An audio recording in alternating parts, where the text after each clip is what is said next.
What's up, majors?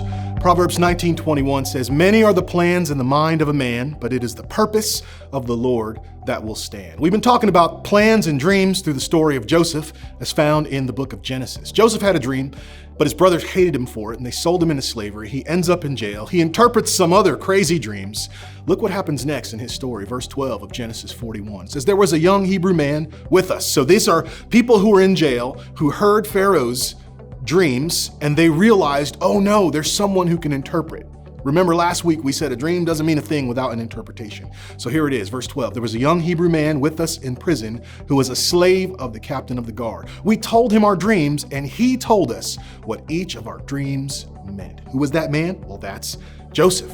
Verse 15, "Then Pharaoh says to Joseph, I had a dream last night, and no one here can tell me about what it means. But I have heard that when you hear about a dream, you can interpret it." I love Joseph's response in verse 16. Joseph said, "It is beyond my power to do this."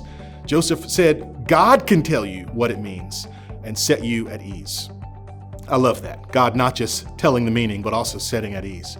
All of Joseph's time in jail, all of his time serving Potiphar as a slave, all of that time, all it did was make Joseph draw closer to God. Joseph knew that any favor in his life came from the God who gave him a dream, the God who had big plans for his life. For the sake of time, let me just give you a quick summary of what happens. Pharaoh repeats that crazy dream to Joseph. Joseph explains to Pharaoh that these dreams are a sign of what God is about to do. 7 years of prosperity, followed by 7 years of famine, so bad that it'll make everyone forget all of the good years. And what happens next is game-changing.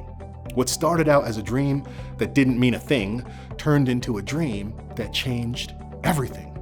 Joseph gives Pharaoh a roadmap to survive the upcoming famine. Simply put, Joseph told Pharaoh, a dream won't mean a thing without a plan.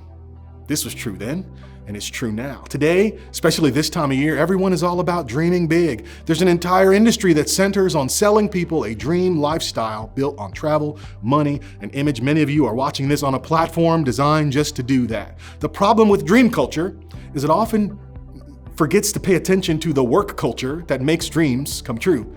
See, I believe that hard work works. I know too many people who are focused so much on what they want 5 years from now, they neglect the hot mess that is their lives right now.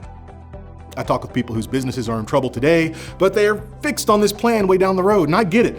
A plan is better than no plan, but your plans are meaningless if you don't have the fortitude to execute faithfully in the space you currently occupy. A dream doesn't mean a thing without a plan, but it can't be just any plan. Remember, many are the plans in the mind of a man, but it is the purpose of the Lord that will stand. We'll wrap up next week.